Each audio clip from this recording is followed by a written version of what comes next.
안녕하세요, 오토매거진입니다. 테슬라 모델 3, 모델 Y, 그리고 아이오닉 5. 이 조합은 뭘까요? 왜 갑자기 데려왔을까요? 이 녀석들을 데려온 이유는 전기차 구입 시 현실적이면서도 범용성 측면에서 가장 매력적인 모델이기 때문인데요. 아직은 익숙하지 않은 전기차, 잡다한 말은 줄이고 오토매거진의 방식으로 구매 고민을 해보았습니다. 영상 시청하시기 전 구독과 좋아요, 알람 설정 부탁드립니다.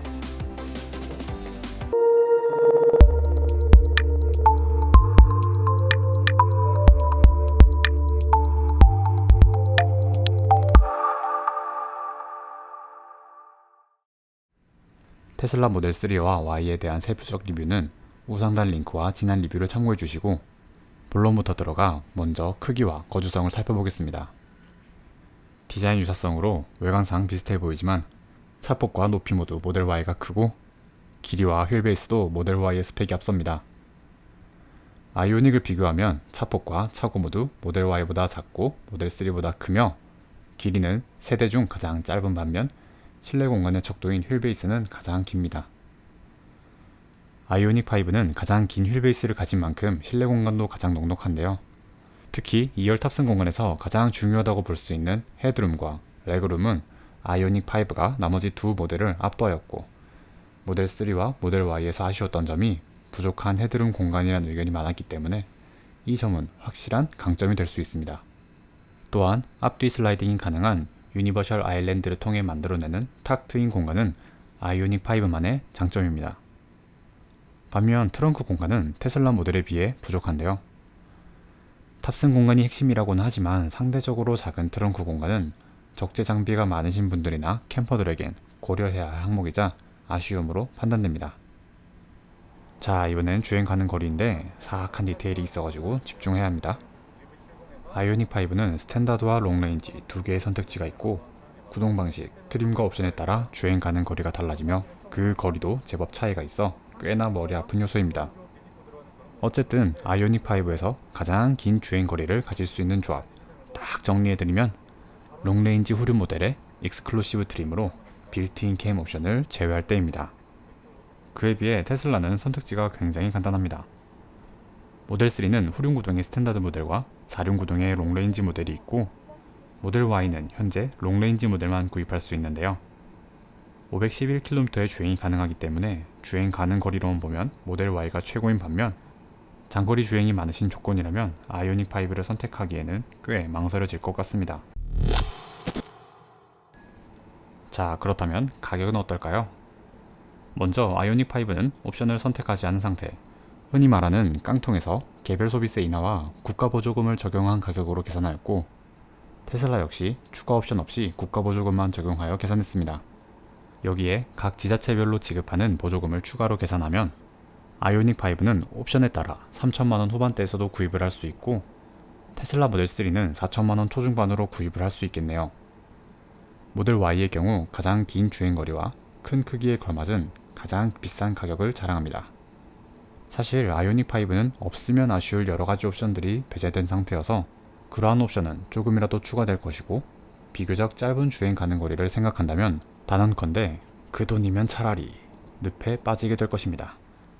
아이오닉 5 롱레인지에 몇몇 옵션들을 추가한다면 모델 3 스탠다드의 가격과 주행 가는 거리가 비슷해지기 때문이죠. 심지어 아이오닉 5의 풀옵션 가격은 모델 3 롱레인지와 비슷해지는데, 모델 3 롱레인지에 비교하면 턱없이 부족한 주행 가는 거리 때문에 소비자들은 충분히 테슬라로 눈을 돌려볼 것 같습니다. 그렇다면 도대체 어떤 선택을 해야 할까요? 현재까지 크기와 공간, 주행 가는 거리, 가격만으로는 확실한 판단이 어려운데요. 이제 세대의 차를 모두 시승한 입장에서 주행 특성을 말씀드려 보겠습니다. 우선 테슬라와 아이오닉은 승차감이 아주 다릅니다. 테슬라 모델 3와 모델 Y는 탄탄하고 묵직한 승차감이고, 아이오닉은 푹신하고 부드럽습니다. 승차감은 주관적이고 각자 선호한 스타일도 달라서 무엇이 더 좋다, 나쁘다가 아닌 성향과 특성 측면에서 정보를 말씀드리자면, 과속 방지턱이나 움푹 패인 노면이 많은 도심에서는 아이오닉의 승차감이 비교적 우위에 있다고 말씀드릴 수 있는데, 비슷한 조건에서 테슬라가 전해준 과속 방지턱을 넘을 때의 그 충격은 잊을 수가 없네요. 반면 브랜드가 주는 첨단의 이미지와 하차감은 아직 아이오닉이 비비기 힘든 테슬라입니다. 서비스 역시 고려해야 할 요소입니다. 말도 많고 탈도 많은 설계상이나 구조적 문제점에 대한 적극적 대응은 둘째로 치더라도 일반적, 범용적 현대자동차의 서비스는 테슬라에 비해서는 훨씬 수월한 부분이 많고, 특히 서울 경기권이 아닌 지방일수록 테슬라의 부족한 서비스망은 단점으로 다가올 것입니다. 지금까지 공간과 주행 가능 거리, 가격, 주행 특성을 살펴보았는데요. 현재까지의 소결론을 내려본다면 주행거리가 짧은 대신 승차감에서 이득을 볼 수 있고, 실내 탑승자의 편안함에 초점을 둔 아이오닉5는 평소 짧은 시내 주행을 많이 하며 사람을 태울 일이 많은 분들께 추천을 드릴 수 있겠고, 테슬라는 장거리 주행이 많고 사람을 태울 일이 적으며 자동차 구입에 있어서 브랜드 밸류를 중요하게 생각하시는 분들에게 권해드릴 수 있을 것 같습니다. 마지막으로 테슬라와 아이오닉의 최대 장점 두 가지를 상호 비교해 보았습니다. 테슬라는 최고 수준의 반자율 주행 기능인 오토파일럿이라는 무기를 가지고 있습니다. 오토파일럿 그 자체로도 이미 훌륭하지만 추가 비용을 지불한다면 더욱 향상된 기능인 FSD를 활성화할 수 있는데요. 반자율 주행 기능에서는 테슬라 너 그냥 짱 먹어라 하는 수준으로 업그레이드가 가능합니다. 오토파일럿과 현대의 HDA2가 무슨 차이냐 물으신다면 상황에 따른 두뇌 회전 차이라고 말씀드리고 싶습니다. 그 차이는 특히 자동 차선 변경에서 확연히 느낄 수 있는데요.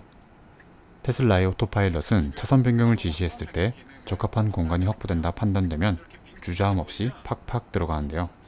현대의 HDA2는 그보다는 훨씬 머뭇거리면서 답답한 움직임을 보여줍니다. 빠른 연산으로 판단하고 이를 구동계통으로 막힘없이 연계하는 테슬라의 시스템은 자율주행으로 보여주는 첨단 브랜드 이미지를 견고히 하는 테슬라 최고의 장점이라 생각됩니다. 반면 아이오닉5에게도 테슬라에게 없는 기능이 있는데 바로 V2L입니다. 가전제품을 사용할 수 있게 만드는 기능으로 아이오닉5가 거대한 보조 배터리가 되는 거죠. 근데 이 부분에서 조금 의문이 생기는데요. 요즘 오토캠핑장에는 대부분 전기 콘센트가 있어 V2L이 굳이 필요할까 하는 생각이 들고요. 정말 깊은 오지로 간다고 생각했을 때 안 그래도 주행거리가 적어서 충전을 고민해야 하는 아이오닉인데 V2L 기능으로 마음 놓고 배터리를 쓸 수 있을까? 라는 의문이 들어 분명 좋은 기능이긴 하지만 현재로서는 사용하기에 여러모로 아쉬운 부분이 많다는 생각입니다.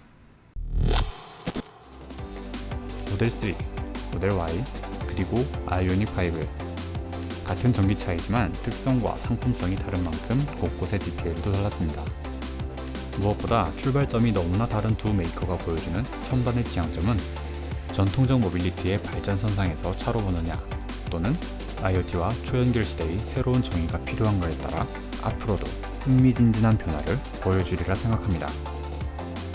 전기차 시대를 뒷받침하는 제도는 물론 충전 시스템조차도 너무 빈약한 현재이지만 그래도 전기차에 대한 소유욕과 필요성이 충만한 지금 부족한 부분은 빠른 개선으로 완성된 가격까지 훈훈한 전기차를 기다려봅니다.